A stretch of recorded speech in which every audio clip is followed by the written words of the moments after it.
आरंभ करवा नुआ अध्यायटी। तो बाई महांती पांजी प्रबंधर पृष्ठभूमिटी कौन रही देखा। गोपाल चंद्र प्रहराज जी कि यही रम्य रचनार लेखक रम्य रचक से बाई महांती पांजी तांकर एक सार्थक रम्य रचना।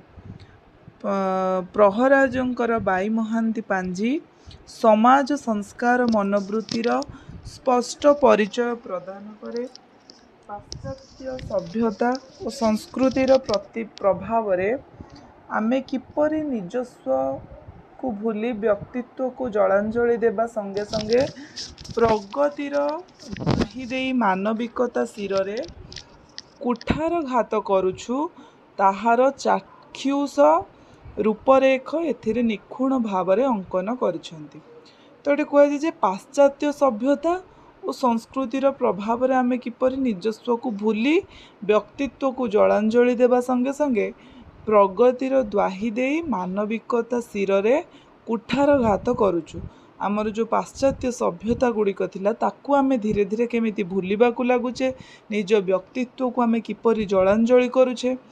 तो सेई कथाटी कुहा जायछि। से एई कथा गुड़िक तांकर एई रम्य रचन रे जोटा कि बाई महांती पांजी रे अंकन करिसेंती। स्वयं लेखक हेउछंती प्राच्य और पाश्चात्य दुई चिंताधारार संयोजक। से प्राच्यर थिले एवं पाश्चात्यर मध्य थिले, जहाद्वारा कि सबको आखि आगे रखी से लिखिथिले। लेखकंकर दृष्टिकोण बाई महांती पांजी रे अति व्यापक और स्वतंत्र। पांजी रे सर्वत्र लेखक समाज प्रति विद्रूप बाणी प्रयोग करिसेंती। स्त्री शिक्षा, विधवा विवाह भली गुरुतर सामाजिक समस्या गुड़िकर समाधान लक्ष्य नहीं उक्त प्रबंधटी दंडायमान होइछि। तो पूर्वर आमर किपरि अत्याचार कर जाउथिला स्त्री मानंको शिक्षा देले माने स्त्री लोक माने जेमिति आमे कहूचे जे आगुरु गोटे प्रथा थिला जे तांकु जदि आमे प्रशय देबा से माने मुंड उपरे चढ़िबे। तो सेई कथाटी कहे जे स्त्री लोक मानंको शिक्षा दिया जिबा सेते बेले गोटे अपराध बोली कुहा जाउथिला।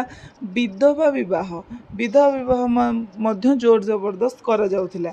तो एहीपरि भाବରେ जो सामाजिक समस्या गुड़िक थिला तार समाधानर लक्ष्य नहीं उक्त प्रबंधटी दंडायमान होइछि। समाजर आचार व्यवहार लेखकों को जो भाव अनुप्राणित करिछि ताहा बाई महांती पांजी स्थानित होइछि। तो ये समाजर जो आचार व्यवहार थिला लेखकों को अनुप्राणित करिछि, जहाद्वारा कि से बाई महांती पांजी ताहाकु स्थान देइछंती। तो से कुसंस्कार प्रपीड़ित समाज को निर्दय भावरे तिरस्कार न करी बरं करुणार्थ चक्षुरे संदर्शन करिछंती। तो से जो कुसंस्कार रे बुड़ी रही जो समाज को निर्दयर सहित तिरस्कार जणाइछंती एवं करुणार सह करुणा चक्षुर सह ताकु दर्शन करिछंती। सरल तरल हृदयर भाव प्रकाश साबलील गाउली प्रवचन प्रयोग रे प्रबंधटी हृदय स्पर्शी होइछि। ताले मुख्यतः आमर ए बाई महांती पांजीटी गोटे सरल हृदयर भाव प्रकाश एवं गाउली कथा गुड़िक एथिरे स्थान पाइछि। उक्त रम्य रचना रे लेखकंकर अंतरर आवेग उच्छ्वास सबु सहानुभूति रे विचलित हो जाइछि। गोपाल चंद्रंकर भाषाभाषी प्राणर गभीर आकुलतारे लिखित उक्त प्रबंधटी एक ऐतिहासिक समय रे प्राणस्पंदन को बहन करिबारे समर्थ होइछि। एहा निर्विवाद रे स्वीकार्य। बाई महांती पांजी प्रथमे धारावाहिक भाव में उत्कल साहित्य पत्रिकार प्रकाशित होई परवर्ती काल रे ताहा 1913 मसीह एक पुस्तक आकार रे प्रकाश पाइथिला। तो आमे देखिबा यार पर्यालोचना कौन रही। प्राबंधिक गोपाल चंद्र प्रहराजंकर सृष्टिर वैचित्र्यता बेस रोचकप्रद। काल्पनिक रचनारे मौलिकता, शुद्ध हास्यरसर अफुरंत सृष्टि, स्वकीय चिंता राज्यर स्वतंत्रता, निर्भीक प्रकाशभंगी, सहज साबलील भाषा, गभीर दयाभाव सहानुभूति और मानव संप्रीति ओडिया प्रबंध साहित्य रे प्रकाश करी एकनिष्ठ समाज संस्कारक भाव आत्मपरिचय देइछन्ति।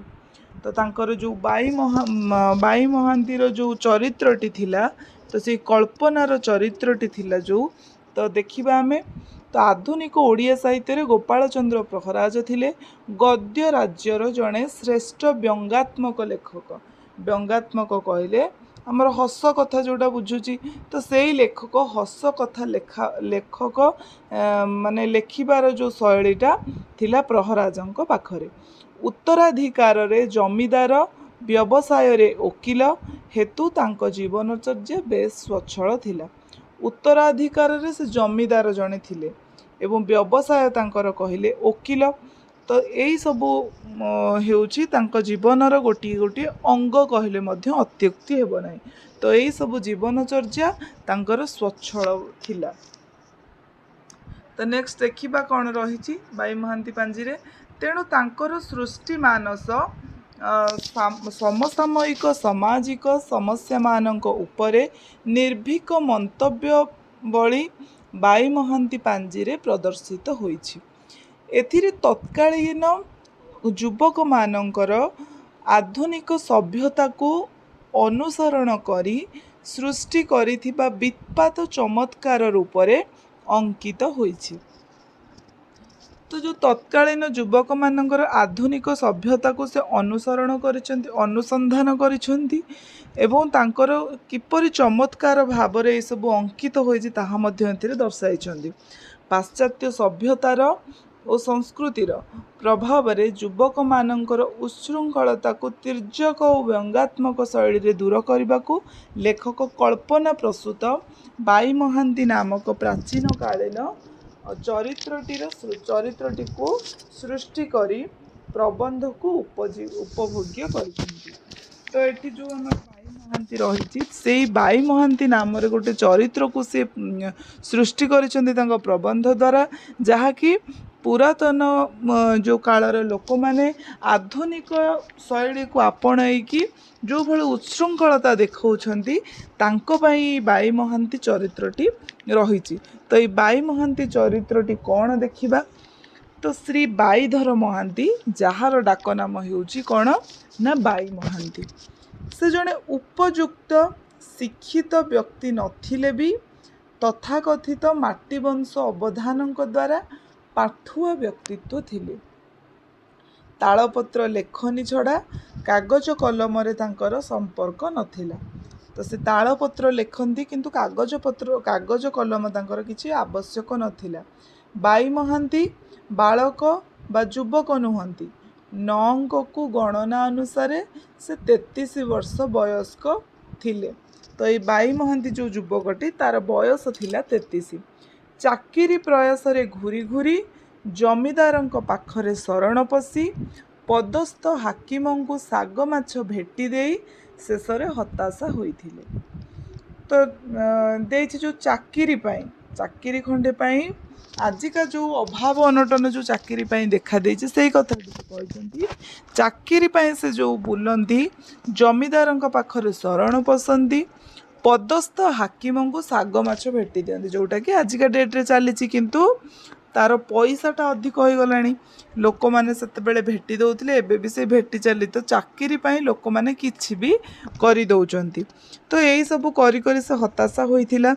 चाकिरी दौड़रू निराशा होई लेखकंक ग्राम रे एक चाटशाली रे रहिबार इच्छा नहीं आसीथिले मध्य सेठारे सुपारिश तथा तदबीरर अभाव हेतु आउ जणे से स्थान पूरण करनेले। तो जो बाई महांती इच्छा करथिले जे चाटशाली टी गाँव रे देबे बोली सेटा मध्य तांकर स्वप्न पूरण होई नथिला, कारण अभाव जोगु से चाटशाली टी देई नथिले। तांको ऊपर आउ गोटे व्यक्ति आसी तांकर से हक को छड़ाई नहीं निजे गोटे चाटशाली खोलीथिला, किंतु बाई महांती सेठी खोली पारी नथिला चाटशाली। तो लेखक बाई महांतींकर जो दुरावस्था को देखी तांको किछि चांदा देई अधुनातन तत्व गवेषणा कार्य नियोजित करिसेंती। बाई महांती कार्यधारा निर्घंट होइतिला। चतुर्दिगरे परिभ्रमण करी जहाँ अवलोकन करिवे ତାକୁ ପାଞ୍ଜିରେ ଲେଖି ତା ବାବଦକୁ ପ୍ରତି ମାସରେ ପାଉଣା ବୁଝି ନେବେ। ତ ତାଙ୍କୁ ଏଇ କାର୍ଯ୍ୟଟି ଦିଆଯାଇଥିଲା ଯେ ଚାକିରି ତ ପାଇଲେନି, ସେଥିପାଇଁ ତାଙ୍କୁ ଚାନ୍ଦା ଆଦାୟ କରି ତାଙ୍କୁ ଦେବେ ବୋଲିକା ତାଙ୍କ ପାଇଁ ଗୋଟେ କାର୍ଯ୍ୟଟିଏ ତିଆରି ହେଲା।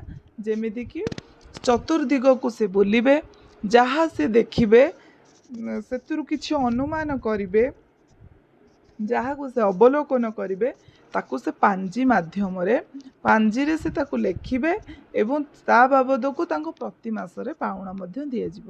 ତ ବାଇ ମହାନ୍ତି କସ୍ମିନ୍ କାଳେ କାର୍ଯ୍ୟରେ ଅବହେଳା ପ୍ରଦର୍ଶନ କରିନାହାନ୍ତି, କାରଣ ତାଙ୍କୁ ଚାକିରିଟିଏ ବା କର୍ମଟିଏ ଦରକାର ଥିଲା। ସେଥିପାଇଁ ସେ କ'ଣ କରିଛି ନା ଲୋକମାନଙ୍କର ଏହି କଥାରେ ସେ ରାଜି ହୋଇଯାଇଛି। ତ ସେଥିପାଇଁ ସେ ତାର କର୍ମ କରିଚାଲିଲା। ପ୍ରତ୍ୟହ ଦେଖା ଓ ଲେଖା ଦ୍ୱାରା ପାଞ୍ଜିର କଳେବର ଦ୍ରୁତ ବୃଦ୍ଧି ହେତୁ ରଖିବା ସ୍ଥାନର ଅଭାବ ଅନୁଭବ କରି ଲେଖକ ବିସ୍ମିତ ହୋଇଛନ୍ତି। ଲେଖକଙ୍କର ଭାବନା ପଡ଼ିଲା, ବର୍ଷକୁ ବର୍ଷ ଯଦି ପାଞ୍ଜି ପୋଡ଼ା ନଯାଏ ତେବେ ଘରେ ଆଉ ପାଞ୍ଜି ରଖିବାକୁ ସ୍ଥାନ ହେବ ନାହିଁ। ପୁନଶ୍ଚ ଯଦି ପାଞ୍ଜିକୁ ପୋଡ଼ି ଦେଉଛନ୍ତି ତେବେ ତା ବାବଦକୁ ଦରମା ଅର୍ଥ ବେକାର ଯିବ। ତ ଲେଖକ ଏଥିପାଇଁ ବନ୍ଧୁ ଉତ୍କଳ ସାହିତ୍ୟ ପତ୍ରିକାର ସମ୍ପାଦକ ସାକ୍ଷାତ କରି ପାଞ୍ଜି ବିଷୟରେ ଅବଗତ କଲେ। ତ ବାଇ ମହାନ୍ତିଙ୍କ ପାଞ୍ଜିର ପୁରୁଣା ଭାଷାକୁ ଜଣେ ସାଧାରଣ ଲୋକ ବୁଝିବା ସମ୍ଭବ ନଥିବାରୁ ସମ୍ପାଦକ ମହୋଦୟ ତାହାକୁ ଆଧୁନିକ ଓଡ଼ିଆ ଭାଷା ଓ ଲେଖାରେ ଲେଖିବା ପାଇଁ ଲେଖକଙ୍କୁ କହିଥିଲେ। ଲେଖକ ପତ୍ରିକାର ସମ୍ପାଦକ ପରାମର୍ଶ ଅନୁସାରେ ବାଇ ମହାନ୍ତିଙ୍କ ପାଞ୍ଜିରେ ଲେଖା ବିଷୟକୁ ପଠନ ଉପଯୋଗୀ କରିଥିଲେ। ତ ଏଇଟା ଯେଉଁ ଥିଲା ଆମର ଯେଉଁ ବାଇ ମହାନ୍ତି ପାଞ୍ଜିରେ, ତ ମୁଖ୍ୟତଃ ଏଠି ଗୋଟେ ପାଞ୍ଜି କଥା କୁହାଯାଇଛି। ଯେମିତିକି ଯେଉଁ ପାଞ୍ଜି କଥା ବାଇ ମହାନ୍ତି, ଯେଉଁ ବାଇଧର ମହାନ୍ତି ଯେଉଁ ଲୋକଟି ଥିଲା, ତାର ଯେହେତୁ ତାକୁ କିଛି କର୍ମ ମିଳିନଥିଲା, ତାକୁ କୁହାଯାଇଥିଲା ଯେ ତୁମେ ଚତୁର୍ଦିଗରେ ଯାହା କିଛି ଅବଲୋକନ କରିବ ତାକୁ ପାଞ୍ଜିରେ ଲେଖିବା ପାଇଁ। ତ ସିଏ କ'ଣ କରିଛି, ଯାହା ଦେଖିଲା ତାକୁ ଲେଖି ଚାଲିଲା, କିନ୍ତୁ ସିଏ ଯେଉଁ ଲେଖା ଲେଖୁଥିଲା ତାକୁ ଗୋଟେ ସାଧାରଣ ଲୋକଟିଏ ପଢ଼ିପାରିବ ନାହିଁ। ସେଥିପାଇଁ କ'ଣ ହେଇଛି ନା ଲେଖକଙ୍କୁ ଦିଆଯାଇଥିଲା ଏ ଦାୟିତ୍ୱ କି ଯଦି ଏ ପାଞ୍ଜିକୁ ପୋଡ଼ି ଦିଆଯିବ ତାହେଲେ ବିବାଦ ଆମ ଆଗକୁ ଆସିବନି, ଆଉ ଯଦି ଏ ପାଞ୍ଜି ରହିବ ତାହେଲେ ମାନେ ଯେମିତି ଅଳ୍ପରୁ ବହୁତ ହେଲା ଭଳି, ତ ସେମିତି ଘର ଫୁଲ ହେଇଯିବ ଏ ପାଞ୍ଜି ରଖିଲା ବେଳକୁ। ତ ସେଥିପାଇଁ ସେ କ'ଣ କଲେ ନା ଯେଉଁ ଭାଷାରେ ସେ ଲେଖିଥିଲା, ତାର ଯେଉଁ କଠିନ ଭାଷାରେ ବାଇ ମହାନ୍ତି ଲେଖିଥିଲା ତାକୁ ସରଳ ଭାଷାକୁ ଆଣିବା ପାଇଁ ଆଧୁନିକ ଶୈଳୀରେ ଓଡ଼ିଆ ଭାଷା ଓ ଲେଖା ଲେଖିବା ପାଇଁ ଲେଖକଙ୍କୁ ପରାମର୍ଶ ଦିଆଯାଇଥିଲା। ତ ଲେଖକ ସେଥିପାଇଁ ପତ୍ରିକାର ସମ୍ପାଦକଙ୍କ ପରାମର୍ଶ ଅନୁସାରେ ବାଇ ମହାନ୍ତି ପାଞ୍ଜିରେ ଲେଖା ବିଷୟକୁ ପଠନ ଉପଯୋଗୀ କରିଥିଲେ। ତ ଏଇ ବାଇ ମହାନ୍ତି ପାଞ୍ଜି କଥା ଏଠି ସେଇଥିପାଇଁ କୁହାଯାଇଛି, ତାର ନାମ ଅନୁସାରେ ଏଠି ବାଇ ମହାନ୍ତି ପାଞ୍ଜି ବୋଲି କୁହାଯାଇଛି।